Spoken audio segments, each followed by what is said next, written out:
Bonjour, mon nom c'est Éric Saint-Arnaud. Je vous souhaite la bienvenue dans cette capsule qui est pour parler du contexte du mois de la seconde main.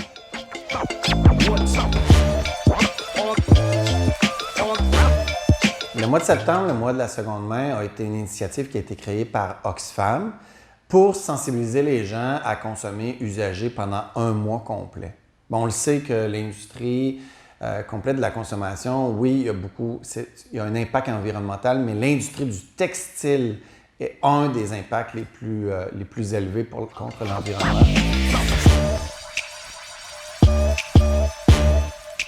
Le défi que vous pourriez prendre, c'est de consommer 100% usagé pendant un mois. C'est d'aller voir ce qui existe dans l'usager puis d'aller acheter ce que vous avez de besoin et non pas un volume, mais acheter vraiment ce que vous avez de besoin. Mais là, avec Renaissance, il y a une connotation supplémentaire. C'est que quand vous consommez mieux, vous allez consommer dans l'usager. Là, vous allez donner à Renaissance, qui Renaissance va le vendre, mais qui va le vendre en faisant des sous, puis les sous vont être retournés dans la société, étant donné qu'on n'a pas d'actionnaire, un conseil d'administration bénévole, qui, la mission est d'aider les gens à intégrer le marché du travail. Donc, en donnant à une organisation, puis en achetant dans l'organisation Renaissance, bien, vous venez en aide à une mission sociale, vous venez en aide à une action environnementale, puis économiquement, l'argent n'est pas envoyé ailleurs, mais reste localement. Donc, vous allez faire un geste pour la société.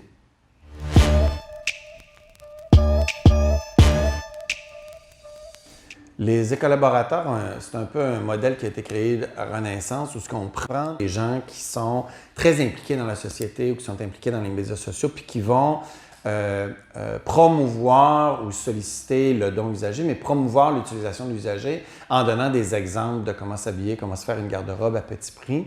Donc, les collaborateurs travaillent seuls, mais qui travaillent en utilisant Renaissance, si on peut dire entre guillemets.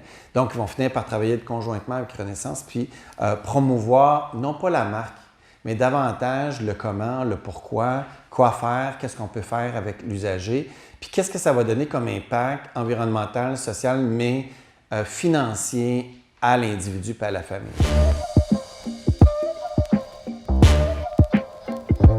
Je vous invite à sauter par-dessus vos perceptions, puis d'aller chez Renaissance, de penser à une organisme qu'on voulait donner, d'encourager les organisations locales et faites un geste pour l'environnement et la société en achetant un usager et en redonnant. Merci beaucoup!